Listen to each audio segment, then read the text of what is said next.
மீனாட்சி, பிள்ளை சாப்பிட்டாளா? அவ எங்க வீட்டில் கிடக்கா? நேற்று மத்தியானம் போனா, போயிட்டு ராத்திரி தான் வந்தா. வந்துட்டு தாத்தா ஆஸ்பத்திரியில் சேர்த்துருக்குமா, நான் மறுபடியும் போகணுன்னா சரின்னு ஒரு கிளாஸ் காப்பியை குடிச்சிட்டு ஓடிட்டா. பிறகு இன்னைக்கு மத்தியானம் வந்திருக்கா. இன்னைக்கு மத்தியானம் வந்தா கதை பேச போறேன்ட்டு போயிட்டா. எங்க வீட்டில் கிடந்தா தானே நான் சாப்பாடெல்லாம் கொடுக்க.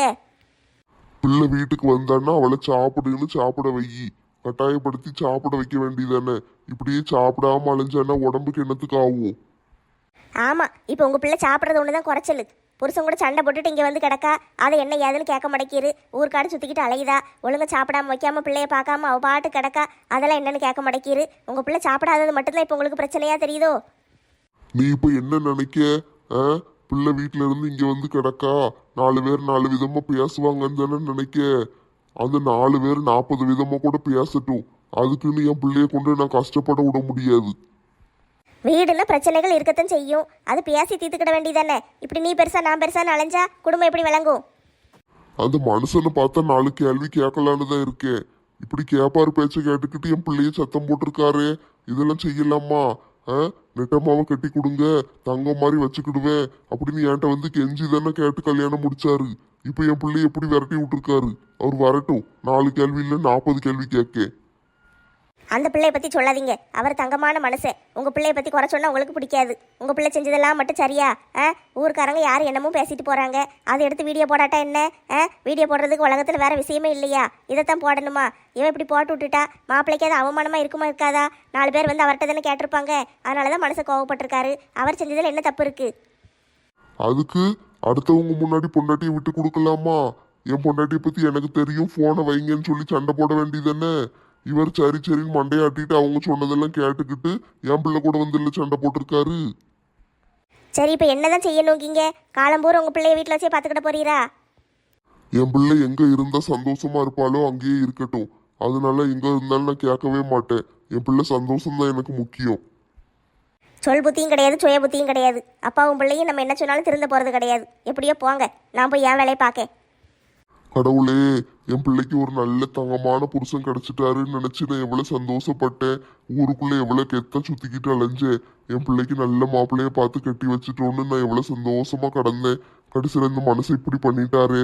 இதெல்லாம் சரியாகி பிரச்சனையெல்லாம் போய் என் பிள்ளையும் அவரும் நல்ல சந்தோஷமும் ஒற்றுமையா வாழணும். அதுக்கு நீங்க தான் அருள் புரியணும் கடவுளே. ஏங்க இந்தாங்க தண்ணி கேட்டீங்கல்ல. கொண்டாம்மா. என்னது இது? பச்சை தண்ணியை கொடுத்துருக்க, வெண்ணி கொண்டு வா. என்னது வெண்ணியா? எதுக்கு?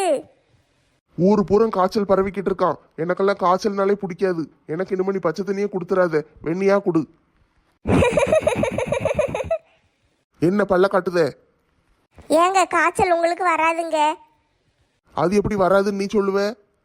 ஏங்க ஊரு பூரம் பரவுறது மூளை காய்ச்சல். மூளை இருக்கிறவங்களுக்கு தானே அந்த காய்ச்சல் வரும். உங்களுக்கு ஏன் அந்த கவலை? பச்சை தண்ணியை குடிங்க. லட்சுமி அக்கா, நானு ராதாலாம் முதலே கிளம்பிட்டோமே. பொக்கவாய் தாத்தாவை கொண்டு நீங்க வீட்டில் விட்டுட்டு போனீங்களா? ஆமாடி, நாங்க கிளம்பவே நேரம் ஆயிட்டு. அங்க பில்லெல்லாம் கட்டிட்டு கொண்டு விட்டுட்டு வர நேரம் ஆயிட்டு. 2 பேரையும் கொண்டு வீட்டில் விட்டுட்டோம். அந்த டாக்டர் எவ்வளவு பில்லு எழுதினாரு? அவர் வைத்தியம் பார்த்ததுக்கு ஆஸ்பத்திரி வாடகைக்கு அதுக்கு இதுக்குன்னு சொல்லி போட்டு 32,000 போட்டு விட்டாரு. பார்த்தீங்களா? எனக்கு தெரியும் அந்த வழுக்கு மண்டையர் இப்படித்தான் பில்லு போடுவாருன்னு எனக்கு முதலே தெரியும். ஒரு நாள் தான் ஆயிருக்கு. நாள் மத்தியானம் போனோம், மறுநாள் மத்தியானம் அனுப்பி விட்டுட்டாரு. அதுக்கா 32,000? ஃபுல் பாடி செக்அப் பண்ணியிருக்காருல்ல. எக்ஸ்ரே, இசிஜி, ஸ்கேனு அது இதுன்னு ஏகப்பட்டது எடுத்து விட்டுருக்காரு. ரத்தம்லாம் டெஸ்ட் பண்ணியிருக்காரு. எந்தெந்த வியாதி இருக்கா இல்லையான்னு எல்லாத்தையும் பார்த்துருக்காரு. 3 லட்சம் பில்லு போடாமல் 32,000 நிறுத்தினாரேன்னு சந்தோஷம்தான் படணும். அதுவும் சரிதான் அத்தை பாட்டி. அந்த ஆளு தான் வசமா வச்சு தீட்டு வாரே. ரொம்ப நேரமா தலையை போட்டு கிண்டிக்கிட்டு கிடக்க. பியானு கிடைச்சதா இல்லையா? நானும் ஏதாட்டும் ஒரு பியானு சிக்குன்னு ரொம்ப நேரமா கிண்டி பார்க்கத்தான் செய்யுதே. ஒன்றும் கிடைக்கலையே. எதுக்கு இப்போ எண்ணத்தை அடிக்கிட்டு இருக்கீங்க?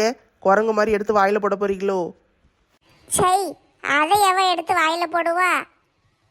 ஏண்டி நெட்டச்சி, அவளா கூப்பிட்டு வச்சு தலையை கிண்டி பேனை பார்த்துக்கிட்டு இருக்கா. அதையும் கெடுத்து விட்டுருவா போலையே. பேசாம கடை. மாலாக்கு முடி நல்லா இருக்கு, நல்ல கத்தைய அடர்த்திய கிடக்கா. தலையை கிண்டுறதுக்கு நல்ல ஆசையா இருக்கு. கத்தையா முடி கிடந்து என்ன செய்ய? ஒத்த ஈரு பேனு கிடையாதே. ஆமாக்கா, ஈரு பேனு இல்லாத மண்டைய போட்டு இவன் எதுக்கு வச்சிருக்கானே தெரியல. ஆட கொடுமையே, ஈரு பேன் இல்லாம தலைய வச்சிருக்கிறது ஒரு பிரச்சனையா? அது இருக்கட்டும், நாளைக்கு வளகாப்பு வீட்டுக்கு போகணுமே, நம்ம தாத்தாக்கு வர முடியுமா? தாத்தா வருவேன்னு ஒத்த கால்ல நிக்கத்தான் செய்தாரு. ஆனா டாக்டர் தான் போகக்கூடாதுன்னு சொல்லிட்டாரு. ஒரு 2-3 நாளைக்கு பெட் ரெஸ்ட் எடுக்கணும், நல்லா படுத்து ரெஸ்ட் எடுங்கன்னு சொல்லியிருக்காரு. அப்போ கிடக்கட்டும்க்கா, 2 நாளைக்கு வீட்டில் கிடந்து ரெஸ்ட் எடுக்கட்டும். வளகாப்பு வீட்டில் வந்து அவர் என்ன செய்ய போறாரு? அதுவும் சரிதாண்டி, 2 நாளைக்கு அவன் ரெஸ்ட் எடுக்கட்டும். எங்கேயும் அவனை கூட்டு போக வேண்டாம். வளகாப்பு வீட்டுக்கு வந்துட்டு பிறகு என்னத்தையாவது தின்னு தொலைச்சிட்டான்னா பிறகு அது இதுன்னு ஆகி உடம்புக்கு ஏதாவது ஆயிரப்போகுது. இப்போ தான் ஆஸ்பத்திரியிலேருந்து வீட்டுக்கு வந்திருக்கு, மறுபடியும் கொண்டு ஆஸ்பத்திரியில் சேர்க்க முடியாது. வளகாப்பு வீட்டில் வந்து அப்படி என்னத்தை சாப்பிட போறாரு? அங்கே 5 வகை சாப்பாடு வச்சிருப்பாங்க. அப்படி இல்லைன்னா சாம்பார், சோறு, கூட்டு பொரியல்னு வச்சிருக்க போறாங்க. வேற என்னத்தை போட்டுற போறாங்க? கறி மீன்லாம் அங்கே கிடைக்காது. அதனால அவர் தைரியமா சாப்பிடலாம். அது சரிதான்க்கா, சாப்பாடு காய்கறி தான் போடுவாங்க. ஸ்வீட்டு கிஃப்ட் ஏதாவது வச்சிருவாங்கல்ல. தாத்தா ஸ்வீட்டுன்னா பேயா திம்பாரு. ஸ்வீட்டில் நெய் போட்டு செய்வானுங்க. அதை எடுத்து தின்னுட்டாருன்னா அப்புறம் அவருக்கு ஏதாவது ஆயிரும். நம்ம ரிஸ்க் எடுத்து அவரை கூட்டிட்டு போயிட்டு அலைய வேண்டாம். பிறகு மறுபடியும் உடம்புக்கு ஏதாவது சரியில்லாமல் போயிட்டுன்னு என்ன செய்ய? பாவம், வயசான மனுஷனா இருக்காரு. ஆமாடி, முருகேசன் வர வேண்டாம், அவன் வீட்டிலேயே கிடக்கட்டும். காலையில் எத்தனை மணிக்கு வேன் வருமா? நம்ம கிளம்பணும்ல. யாராவது சொன்னாங்களா? 11 மணிக்கு மேலே தான் வளகாப்பு வச்சிருக்காங்களாம். ஆனால் நம்ம எல்லாரும் காலையில் சாப்பாட்டுக்கு அங்கே போயிடணுமா. அதனால ஒரு 7 மணிக்கு வேன் இங்கேருந்து கிளம்ப போதான். நம்ம எல்லாரும் 7 மணிக்கு இங்கேருந்து கிளம்பிட்டோம்னா 8-8:15 அந்த ஊரில் போய் சேர்ந்துருவோம். காலையில் சாப்பாடு சாப்பிட்டுட்டு அங்கே இருக்கணுமா. வேற வளகாப்பு முடிஞ்சு வளையெல்லாம் போட்டு முடிச்ச பிறகு மத்தியான சாப்பாடையும் சாப்பிட்டுட்டு 3 மணி போல் நம்மளை கொண்டு வந்து வீட்டில் விட்டுருவாங்களாம். உங்களுக்கு யார் சொன்ன லட்சுமி அக்கா? தலைவர் நேற்று ஆஸ்பத்திரியில் இருக்கும்போது ஃபோன் அடித்து சொன்னார், எல்லாரும் வந்துருங்கம்மான்னாரு. எல்லார்ட்டையும் சொல்ல சொன்னார். நான் தான் சரி ஆஸ்பத்திரியில் கிடக்கமே, இப்போ என்னத்தை சொல்ல, வேற வாட்டி வீட்டில் போய் சொல்லிக்கிடுவோன்னு விட்டுட்டேன். 7 மணிக்கு வேனு கிளம்பிடுமாக்கும். அப்போனா ஒரு 3 மணிக்கெல்லாம் எந்திரிச்சாதான் சரியாக இருக்கும். 3 மணிக்கு அர்த்த ராத்திரியில் எந்திரிச்சு என்ன செய்ய போகிற? ஏக்கா குளிச்சுட்டு கிளம்ப வேண்டாமா? 7 மணிக்கு போகிறதுக்கு 3 மணிக்கே எந்திரிச்சு குளிக்கணுமாக்கும். வளகாப்பு வீட்டுக்காரங்களே 5 மணிக்கு மேலே தான் எந்திரிப்பாங்க. நீங்கள் 3 மணிக்கு எந்திரிச்சு என்ன செய்ய போகிறீங்க? வர்றது மாமியார் மருமகளும் மட்டும்தானே. ஒரு 5-5:30க்கு மேலே எந்திரிச்சு குளிச்சா காணாதா? அது என்ன கணக்குன்னா, மாலை குளிச்சுட்டு வர்றதுக்கு 3 மணி நேரம் ஆகும். அவள் 2 மணிக்கெல்லாம் அலாரம் வச்சு எந்திரிச்சிருவா. எந்திரிச்சு அவள் குளிச்சு முடிச்சுட்டு 5-5:30க்கு தான் என்னை எழுப்புவா. அதுக்கு பிறகு நான் குளிச்சுட்டு கிளம்பணும். அதுக்கு தான் சொல்லுதா, இவன் குளிக்கத்தான் 3 மணி நேரத்துக்கு மேலே ஆகுமே. ஆமாம், குளிச்சுட்டு மூஞ்சிக்கு சுண்ணாம்பு கிண்ணாம்பு அடித்து கிளம்பி வர நேரம் ஆகும்ல. ஆமாம், போகிற இடத்துல எல்லாரையும் விட நல்லா இருக்க வேண்டாமா? சும்மாவே நீ நல்லா தானடி இருக்க, அப்புறம் எதுக்கு மூஞ்சில பெயிண்ட் அடிச்சிட்டு கிடக்க? சும்மாவே நல்லா இருக்கான்னு நினச்சியா? சும்மா இருக்கும்போது கூட 1/2 கிலோ மாவு மூஞ்சில் இருக்கும். உனக்கு சப்பாத்தி செய்யணும்னு அவசரத்துக்கு வேணும்னு தோண்டி எடுத்துக்கோ. எத்தே, சும்மா கிண்டல் அடிச்சிட்டு கிடக்காதீங்க. சரி, அதெல்லாம் கிடக்கட்டும். நெட்டச்சி, உன் கதை என்ன கதை? உங்கள் வீட்டுக்கார போய் பார்க்க போறியா இல்லையா? புருஷன் வீட்டுக்கு போகாமல் அம்மா வீட்டிலே இருக்கணும்னு முடிவு பண்ணிட்டியா? ஏக்கா, நான் நிம்மதியாக இருக்கேன்க்கா. எங்கள் அம்மா பிள்ளையை பார்த்துக்கிட்டதாக நான் பாட்டுக்கு நல்லா ஜாலியாக சுற்றிக்கிட்டு அலைதம். பார்த்தீங்களா, நல்லா வாலிப பிள்ளை மாதிரி இருக்கிறது எனக்கு ரொம்ப பிடிச்சிருக்கு. அதை விட்டுட்டு அந்த மனுஷன் கூட போய் கிடந்துக்கிட்டு பட முடியல. ஒரே ரோதனையாக இருக்குது. அதை விட இதுவே நல்ல நிம்மதியாக இருக்குது. இப்படி சொன்ன எப்படி? கல்யாணம் முடிச்சு ஒரு பிள்ளைய பெற்றுட்டு வீட்டுக்கார விட்டுட்டு நான் இங்கே வந்து வாலிப பிள்ளை மாதிரி இருக்க போகிறேங்க. இதெல்லாம் கதைக்கு ஆகுமா? இதை பற்றி அந்த மனுஷன் யோசிச்சாராக்கா? 4 பேர் ஃபோன் அடித்து ஏசின உடனே அவர் பொண்டாட்டியை விட்டு கொடுத்துட்டாருல்ல. அந்த மனுஷன் கூட நான் போய் காலம்பூரம் கடந்து கஷ்டப்படணுமா? அதை விட எங்கள் டேடி நான் வீட்டிலேயே நான் நல்லா சந்தோஷமா இருப்பேன். அவர் வச்சு என்னை தங்கமாக தாங்குவார். உங்கள் மாமியாராட்டு உங்கள் வீட்டுக்காருக்கு புத்திமதி சொல்லி அனுப்பி விட்டு உன்னைய கூட்டிகிட்டு வர சொல்லலாம்ல. அவங்களும் சொல்ல மாட்டேக்காக. எங்கள் 2 பேரையும் பிரிக்கணும்னு நினைக்கிறதே அந்த மனுஷி தான். அவங்க எங்கள் 2 பேரையும் சேர்த்து வைக்க போகிறாங்களாக்கும். எப்படா நான் டைவர்ஸ் வாங்கிட்டு போவேன், அவங்க பிள்ளைக்கு இன்னொரு பொண்ணை பார்த்து கட்டி வைக்கலான்னு காத்துக்கிட்டு இருக்காங்க. ஊருக்குள்ள பொம்பளைகளும் இப்படியாம இருப்பாங்க. பிள்ளையும் மருமகளும் சண்டை போட்டா எப்படியாட்டு பேசி கீசி சேர்த்து வைக்கலாம்ல. அதை விட்டுட்டு எப்போ பிரிவாங்க, எப்போ அடுத்த கல்யாணத்தை முடிக்கலான்னு அலையுதாங்க பாரு. நான்லாம் புண்ணியந்தாம்பா பண்ணியிருக்கேன். எனக்கு கிடைச்ச மாமியார் மாதிரி உலகத்தில் யாருக்குமே மாமியார் கிடைச்சிருக்க மாட்டாங்க. எங்கள் மாமியார் எவ்வளோ தங்கமான ஆள் தெரியுமா? எங்கள் வீட்டுக்காரருக்கு கூட சப்போர்ட் அடிக்க மாட்டாங்க, எனக்கு தான் சப்போர்ட் அடித்து பேசுவாங்க. எங்கள் வீட்டுக்காரே கோவப்படுவார். நீங்கள் என்ன எனக்கு அம்மாவா அவளுக்கு அம்மாவா, எப்போ பார்த்தாலும் அவளுக்கே ஏன்ட்டு பேசிக்கிட்டு இருக்கீங்கன்னு சண்டைக்கு வருவார். அந்த அளவுக்கு எங்கள் மாமியார் என் மேலே பாசமாக இருப்பாங்க. அடியே நான் உன் பக்கம் சப்போர்ட் அடித்து பேசுதேன்னு நினச்சிக்கிட்டு இருக்கியோ? அப்படிலாம் ஒன்றும் கிடையாது. யார் பக்கம் நியாயம் இருக்கோ அவங்களுக்கு நான் சப்போர்ட்டாக பேசுவேன். ஏத்தே ஆனால் நீங்கள் உண்மையை சொல்லுங்க, எப்பவுமே என் பக்கம் தானே நியாயம் இருக்கும். ஆமாம் மர்மோளே, உன் பக்கம் தான் நியாயம் இருக்கும். அதுக்கு தான் அந்த பையலை தூக்கி போட்டு மிதிக்கேன். ஆமாம் ஆமாம், அத்தை பாட்டி மாதிரி ஒரு மாமியார் கிடைக்கவே முடியாது. எவ்வளோ நல்லவங்களா இருக்காங்க. பேசாமல் மாலாக்கா உங்கள் மாமியார் என்கிட்ட கொடுத்துருங்க, நானே வச்சுக்கிடுதேன். அதுக்கு பிறகு லட்சுமி அக்கா மாமியார் நல்ல மாமியார் தான். ஆமாடி, எனக்கு கிடைச்ச மாமியாரும் நல்ல மாமியார் தான். இத்தனை வருஷம் அவங்க கூட இருக்கிற பாக்கியம் தான் எனக்கு கிடைக்கல. இப்போ தான் வீட்டுக்கு வந்து சேர்ந்தாங்க. இருந்தாலும் வீட்டில் இருக்க முடியல. அவங்க தங்கச்சிக்கு உடம்பு சரியில்லைன்னு ஒயாமல் அங்கேயே போயிருந்தாங்க. இருந்தாலும் தினம் எங்கள் அத்தை ஒரு தடவை ஃபோன் அடித்து என்னம்மா எப்படி இருக்கம்மா, என்ன செய்கிற, பிள்ளைங்க எப்படி இருக்குன்னு எல்லாம் கேட்டுருவாங்க. நல்ல வேலைப்பா. என் மாமியாரெல்லாம் எப்பமோ மண்டையை போட்டுட்டு இருக்கும்போது ஒரே நையி நையி நையின்ட்டு சண்டை போட்டுட்டு கிடக்கும். அது இல்லாமல் இருக்கிறதே இப்போ கரைச்சல் இல்லாமல் இருக்குது. மாமியார்னாலே ஒரே நச்சரிப்பு கேஸு தான் போல. என்ன இன்னைக்கு எல்லாரும் இங்கே வந்து குத்த வச்சுட்டீங்க? இழிச்சக்கா ஊருக்குள்ளதான் இருக்கீங்களா? உங்களை ஆளையே பார்க்க முடியலையே. இருக்க மாட்டி, இங்கே தான் சுற்றிக்கிட்டு அலையுதேன். வீட்டில் வேலையே சரியாக இருக்குது. கடை வேலையை பார்க்கவா வீட்டு வேலையை பார்க்கவான்னு இருக்குது. அது பொழுது போயிடுது. வளகாப்பு வீட்டுக்காரு வளகாப்பு வீட்டுக்கு போகாமல் இங்கே சுற்றிக்கிட்டு அலையுதீங்க, அங்கே போலையா? நாளைக்கு தானே வளகாப்பு. நானும் ஆளை போல் உங்கள் கூட தான் வரலான்னு இருக்கேன். ஏக்கா நீங்கள் உங்கள் குடும்பத்து கூட காரில் போங்க, நாங்களாம் வேனில் வந்துடுவோம், எங்கள் கூட வராதீங்க. அது என்ன உங்கள் குடும்பம் எங்கள் குடும்பம்னு பிரித்து பேசுதே? நம்மளாம் ஒன்று தானே. தலைவர் கூப்பிட்டாரு, காரில் வந்துருங்கன்னு கூப்பிட்டுருக்காரு. சரி பார்ப்போம், நாளை காலையில் பார்ப்போம். எழுச்சக்கா வளகாப்புக்கு எல்லாருக்கும் துணி எடுத்தாங்களா? ஆமாட்டி தங்கம், எல்லாருக்கும் ட்ரெஸ் எடுத்துட்டாங்க. எனக்கு எடுத்திருக்காங்க, எங்கள் மாப்பிள்ளைக்கு எடுத்திருக்காங்க. பிறகு நந்தினிக்கு, அவன் மாப்பிள்ளைக்கு, பெரியாளுக்கு, அவங்க குடும்பத்தில் உள்ளவங்களுக்கு எல்லாருக்கும் எடுத்தாச்சு. அதானே கேட்க, தலைவர் எதுலேயுமே குறை வைக்க மாட்டாரே, எல்லாத்தையும் சிறப்பாக செஞ்சிருவார்ல. வளகாப்ப விடுங்க. தாத்தாவை கொண்டு ஆஸ்பத்திரியில் சேர்த்துருக்கீங்க. எனக்கு யாருமே ஒரு வார்த்தை கூட சொல்லவே இல்லை. ஆஸ்பத்திரியிலேருந்து திரும்பியே வந்தாச்சம்ல. இப்போ தான் சம்மந்தி சொன்னார். ஏக்கா அங்கே இருந்த அவசரத்தில் யாருக்கும் சொல்ல முடியலக்கா. எல்லாம் அவசரமாக ஆஸ்பத்திரியை பார்த்து ஓடிட்டோமா. கையும் ஓடலை காலும் ஓடலை. அவசரமாக ஓடனிக்க. சரி அங்கே போய் உட்காந்துக்கிட்டாது எனக்கு ஒரு ஃபோன் அடித்து சொல்லியிருக்கலாம்ல. என்னை எல்லாரும் மறந்துட்டீங்க. என்ன இழிச்சவளை எப்படிலாம் பேசுதே?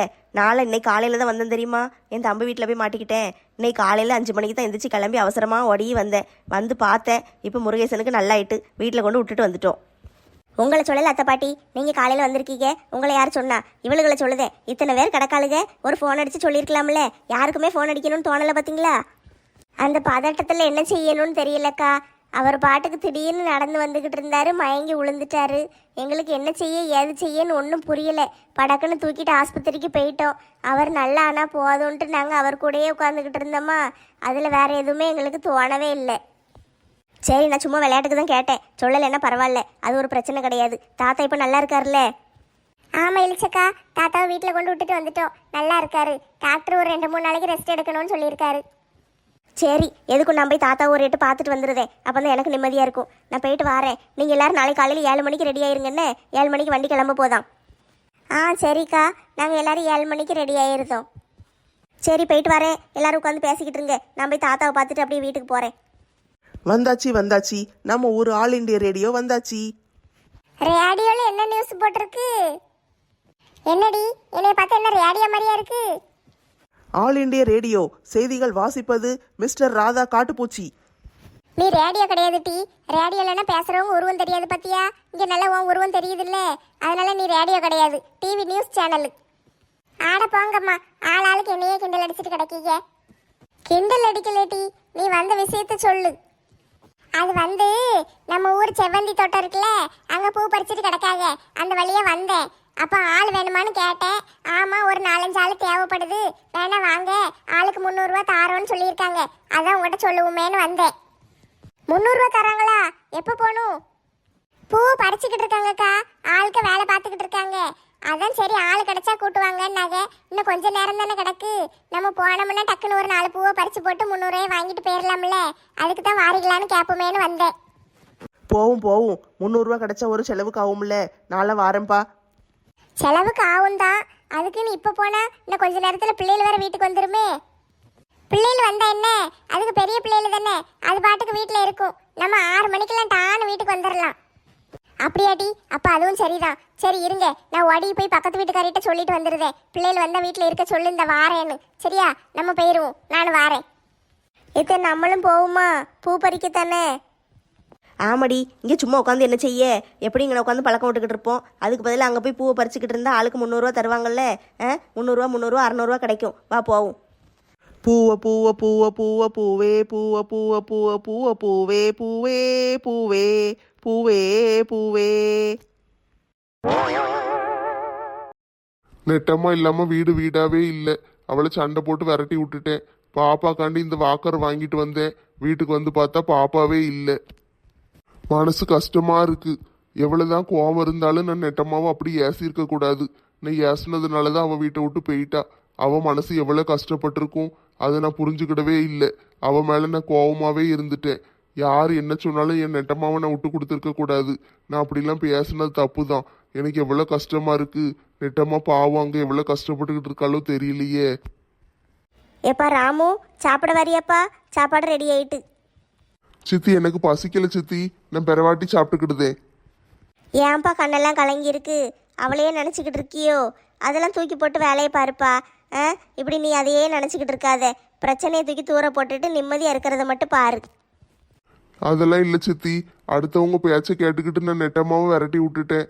அவ மனசு எவ்வளவு கஷ்டப்பட்டிருக்கும் அது நினைக்கும் போது தான் இப்போ எனக்கு கவலையா இருக்கு. நீ இப்படி நினைக்க, ஆனால் அவளுக்கு உன் மேலே பாசமே இல்லையே. அவள் உன் மேலே பாசமாக இருந்திருந்தான்னா ஐயா சாமின்னு இந்நேரத்துக்கு ஓடி வந்திருப்பாள்ல.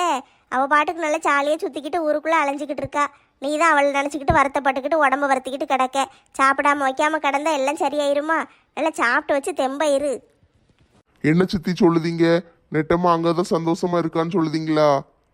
ஆமாப்பா, உன் கூட இருக்கிறத விட அங்கே தான் நல்லா சந்தோஷமாக ஜாலியாக இருக்கா. நான் தான் பார்க்கத்தானே செய்யுதேன். மாடியில் உட்காந்துக்கிட்டு ஜன்னல் வழியாக பார்த்தோம்னா தெரியும். இங்கிட்டு இருந்து போகிறதும் வாரதும் நல்லா தெரியும். 4 பேரை கூட்டிக்கிட்டு அவள் பாட்டுக்கிட்டு அங்கிட்டு அங்குன்னு குதிரை மாதிரி அலையுதா. வெளியே அலையதான் அவளுக்கு நேரம் சரியாக இருக்குது. வீட்டுக்குள்ளேயே பார்க்க முடியாது. பொழுதன்னைக்கு ரோட்லேயே தான் தெரியுதா. சரி சித்தி, நீங்க போங்க. நான் முகத்தை கழுவிட்டு சாப்பிட வாரேன். நான் உன்னையும் அவ கூட சேர விடுவேனாக்கும். சித்தி சொல்றதெல்லாம் என்னால நம்ப முடியாது. நெட்டமா அப்படிலாம் இருக்க மாட்டா. எப்படியும் என்னைய நினைச்சு அவ வருத்தப்பட்டுக்கிட்டு தான் இருப்பா. நான் போய் பார்த்தாதான் தெரியும். நானே போய் நேரில் பார்த்துருதேன். ஏமா எத்தனை பேர் வந்திருக்கீங்க? அண்ணாச்சி, நாங்கள் 6 பேர் வந்திருக்கோம் அண்ணாச்சி. அப்படியாம்மா? சரி, அந்த பக்கம் கூட கிடக்கு. கூடையில எல்லா பூவையும் பறிச்சு போடணும். காம்பு நல்லா விட்டு விட்டு பறிக்கணும், சரியா? காம்பு இல்லாம அப்படியே பூவை கொண்டு பிச்சு பிச்சு போட்டுறாதீங்க.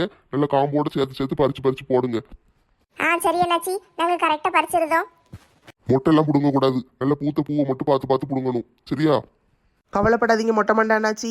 மொட்டை பார்த்தோன்னே உங்கள் மண்டை மாதிரி இருக்குன்னு நினச்சி பிடுங்கி போட்டுற மாட்டோம். நல்லா அழகா பூவை பார்த்து பறித்து போடுதோம். யாரும் அந்த பிள்ளை என்னைய பத்தி இப்படி எல்லாம் பேசுது? அடியே சும்மா கடடி. அண்ணாச்சி நம்மளுக்கு வேலை கொடுத்துருக்காரு. சரிக்கா, சும்மா இருக்கேன். அண்ணாச்சி நீங்க கவலைப்படாதீங்க, நான் இவளை பார்த்துக்கிடுதேன். வேலையை நாங்கள் கரெக்டாக முடிச்சிருந்தோம். சரிம்மா, நான் 6 மணிக்கு வாரேன். வந்து எல்லாருக்கும் சம்பளம் தருவேன். போயிட்டு வாரேன்.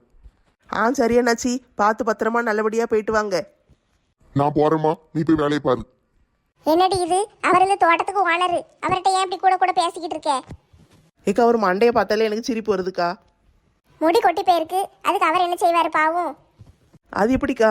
ஆம்பளைங்களுக்கு மட்டும் முடி அப்படியே வழுக்க மாதிரி நடுவில் பூரா முடி பெயருது. நல்ல வேலை ஆம்பளைய பறக்கலையே நினைச்சு சந்தோஷப்படு. வா போய் வேலையை பார்ப்போம். ஆஹா ஆஹா ஆஹா, இந்த பூ என்ன அழகா இருக்கு. பார்க்க பார்க்க சூப்பரா இருக்கே.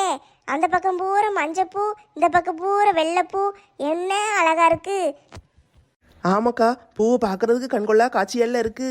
எவ்வளோ அழகா இருக்கு பார்த்தீங்களா? நம்ம ஊரில் இப்படி ஒரு தோட்டமா? நான் இன்னைக்கு தான் பார்க்கேன்.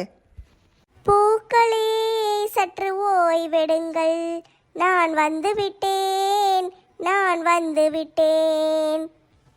பூ பூக்கும் மாசம் தை மாசம், ஓ ஓ ஓ ஓ. ஊரெங்கும் வீசும் பூவாசம். ஓ ஓ ஓ ஓ. ஏக்கா, சும்மா கடங்கக்கா. சும்மா கிடக்கேண்டி, அதெல்லாம் விடு. எல்லார்ட்டையும் பேசுன சரி, என்கிட்ட உண்மையை சொல்லு. உங்கள் வீட்டுக்கார் இல்லாமல் நீ ரொம்ப சந்தோஷமா இருக்கியோ? அது எப்படிக்கா? அந்த பொக்கவாய் மனுஷன் இல்லாமல் நான் எப்படி சந்தோஷமா இருப்பேன்? அவர் தான் என் வாழ்க்கையே. ஆனால் அந்த மனுஷன் என் மேலே கோவப்பட்டு என்னை ஏசி விட்டுட்டாரா? நான் அழுதுகிட்டே எங்கள் அம்மா வீட்டுக்கு வந்துட்டேன். இருந்தாலும் எனக்கு மனசு கேட்க மாட்டேக்கிக்கா. அவரை பார்க்காம என்னால் இருக்கவே முடியல. இருந்தாலும் ஒரு வீராப்பில் தான் இருக்கேன். சித்தி சொன்னதெல்லாம் தப்பு. நெட்டம்மா என் மேல எவ்வளவு பாசமா இருக்கா. என் கூட பேசாம என்னைய பார்க்காம அவளுக்கும் தான் கஷ்டமா இருக்கு. அப்பனா உங்கள் வீட்டுக்கார்ட்ட போய் பேச வேண்டியதானே டி? அது எப்படிக்கா நான் போய் பேச முடியும்? எல்லாரும் சொல்கிற பேச்சை கேட்டுக்கிட்டு இந்த மனுஷன் ஆடினார்ல. அடுத்தவங்க ஃபோன் அடித்து சொன்னால் இவருக்கு புத்தி எங்கே போச்சு? உடனே என் மேலே கோவப்படலாமா? என்கிட்ட வந்து என்ன ஏதுன்னு கேட்கணும்ல. அவர் பாட்டுக்கு வந்து கத்திக்கிட்டே கிடக்காரு. என் மனசு எவ்வளோ கஷ்டப்பட்டுச்சு தெரியுமா? கட்டின புருஷனே நம்மளுக்கு சப்போர்ட்டாக இல்லைன்னா அப்புறம் யாருக்கா நம்மளை கூட இருப்பா? ஐயையோ, நம்ம நெட்டம்மா மனசை ரொம்ப கஷ்டப்படுத்திட்டோமே. அவள் மேலே நான் உயிரையே வச்சிருக்கேன். அவளுக்கு ஏதாவது ஒன்றுன்னா என்னால் தாங்க முடியாது. சரி, இப்போ என்னதான் வழி? வீட்டுக்கு போக மாட்டியா? போகணும்க்கா, போகாமல் எப்படி இருப்பேன்? அவர் தான் என் உயிரே. அந்த மனுஷனை போய் நான் ஒரு 4-5 தடவை திருட்டுத்தனமாக பார்த்துட்டு வந்துட்டேன். யாருக்கும் தெரியாது. அவர் ஆஃபீஸுக்கு போகும்போது வரும்போது வண்டியில் போவார்ல, அப்போல்லாம் ஓடி ஓடி போய் ஒளிஞ்சிருன்னு பார்த்துருக்கேன். அவருக்கும் தெரியாது, யாருக்கும் தெரியாது.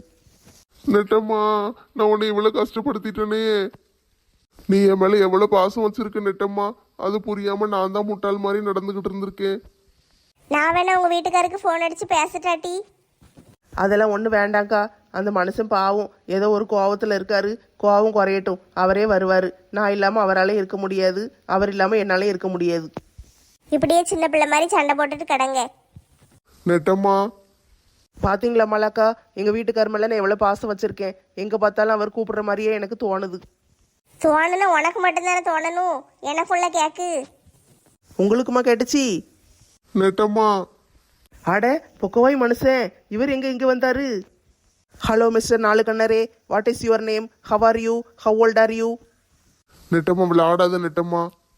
இல்லை சார், நீங்கள் யாருன்னு எனக்கு தெரியல. திடீர்னு இங்கே வந்திருக்கீங்க. பொம்பளையாளுக்கு வேலை பார்த்துக்கிட்டு இருக்கிற இடம். உங்களுக்கு இங்கே என்ன வேலை? கிளம்புங்க. நெட்டம்மா, என்னைய மன்னிச்சிரு நெட்டம்மா. நீ இல்லாமல் என்னால் இருக்கவே முடியாது. தயவு செஞ்சு வீட்டுக்கு வந்துரு. நீங்கள் யாரோன்னு நினச்சி என்கிட்ட பேசிக்கிட்டு இருக்கீங்கன்னு நினைக்கேன். சும்மா கிண்டல் அடிக்காத நெட்டம்மா. இவ்வளோ நேரம் நீ பேசுனதெல்லாம் ஒளிஞ்சு நின்று கேட்டுக்கிட்டு தான் இருந்தேன். யோ பொக்கவாயி, என்னை எப்படிலாம் பேசி விட்டுட்டீரு. என் மனசு எவ்வளோ கஷ்டப்பட்டுச்சு தெரியுமா? மன்னிச்சிரு நெட்டம்மா. இனிமே இப்படி பேசவே மாட்டேன். உனக்கு எப்படி வீடியோ போட பிடிக்குதோ அப்படிலாம் போடு, சரியா? நான் உன்னை எதுவுமே கேட்க மாட்டேன். நானும் இனிமே அந்த மாதிரி வீடியோலாம் போட மாட்டேன். வேற ஏதாட்டு போடுது என்ன? வீட்டுக்கு வா நெட்டம்மா. வேலைக்கு வந்திருக்கேன் பொக்கவாயா. வேலையை முடிச்சிட்டு வாரேன். சாயந்தரம் வந்து கூட்டு போங்க. ஆட்டு நெட்டம்மா, நான் ஆஃபீஸுக்கு போய்கிட்டு இருக்கேன். போயிட்டு சாயந்தரம் வரும்போது ரெடியா இருன்னு பாப்பாவும் உன்னையும் கூட்டு போறேன். ஆட்டும் பொக்கவாயா, போயிட்டு வாங்க. பூக்களே சற்று ஓய்வெடுங்கள், இவர்கள் சேர்ந்து விட்டார்கள், இவர்கள் சேர்ந்து விட்டார்கள். பூ தானே ஈஸியா பறிச்சிடலான்னு வந்தா இது எவ்வளவு கஷ்டமா இருக்கு. குனிஞ்சு குனிஞ்சு பறிக்க வேண்டியிருக்கு. இதுல முள்ளு மாதிரி என்னமோ பரட்டு பரட்டு குத்த வேற செய்யுதே. அது முள்ளு இல்லட்டி, அந்த செடியே அப்படித்தான் இருக்கு. எங்க பார்த்தாலும் கண்ணு கட்டின தூரம் வரைக்கும் மஞ்சள் வெள்ளை ஆரஞ்சுன்னு ஒரே செண்டு பூவா கிடக்கல. ஆமா செல்வி, இந்த பக்கம் பூரா செண்டு பூ, அந்த பக்கம் பூரா செவ்வந்தி பூ, கலர் கலரா வச்சிருக்காங்க பாரு, என்ன அழகா இருக்கு. லட்சுமி அக்காவையும் அத்தை பாட்டியும் பாத்தியா, நல்ல சம்முன்னு உட்கார்ந்துட்டாங்க. நானும் உட்காரலான்னு தான் பார்த்தேன். கீழே பூரா ஒரே மண்ணா கிடக்கு. புழுதி மண்ணுக்குள்ள உட்கார்ந்தோம்னா சேலையெல்லாம் அழுக்காயிரும். அதனாலதான் அப்படியே நின்றுக்கிட்டே வேலை செய்யுதேன். நம்மளுக்கெல்லாம் நின்றுக்கிட்டு ரொம்ப நேரம் வேலை செய்ய முடியாது. உட்காந்துக்கிட்டு செய்யணும் எவ்வளோ நேரம்னாலும் செய்வேன். அதான் உட்காந்துட்டேன். இது பழைய சேலை தானே. லட்சுமி அக்கா, இந்த பூ பறிக்கிற போஸில் எனக்கு ஒரு ஃபோட்டோ எடுங்களேன். நல்ல அழகா இருக்கு பார்த்தீங்களா? சுற்றி தோட்டம், நடுவில் நான், என் தலை மேலே பூ கூட எவ்வளோ அழகா இருக்கு பாருங்க. இது ஒரு ஃபோட்டோ எடுத்து தாங்களே. இந்த ஃபோட்டோ பிடிக்கிறது என்னைக்கு தான் இவளுக்கு விடுவாளுகளோ. இருடி பிடிக்க. ரெடியா இருக்கியா? இரு செல்வி, நானும் வரேன். இரு முதல்ல நான் தனியா பிடிச்சிக்கிடுதே, அப்புறம் வேணா நீ வா. சேர்ந்து பிடிச்சா நல்லா இருக்கும்ல. ஆளுக்கு ஒன்று தனியா எடுத்துக்கிடுவோம், அதுக்கு பிறகு சேர்ந்து எடுப்போம். சரி, எப்படியா போமா? எடுக்கட்டா? எடுங்க லட்சுமி அக்கா. எடுத்தாச்சுடி. இரு நானும் வாரேன். இப்ப எடுங்கக்கா. எடுத்தாச்சுடி. கூட மேல கூட வச்சு கூடலூர் போறவளே, உன் கூட கொஞ்சம் நானு வாரேன், கூட்டிக்கிட்டு போனா என்ன? ஒத்தையில நீயும் போனா அது நியாயமா? உன் கூடவே நானும் வாரேன் ஒரு வாரமா. என்ன இவளுக்கு 2 பேரும் லவர்ஸ் மாதிரி பேசிக்கிட்டு இருக்காளுங்க. ஆக மொத்தம் வேலை செய்ய வரல, மரத்தடியில் உட்காந்து பொழுது போவலன்னு இங்கே வந்திருக்காளுங்க.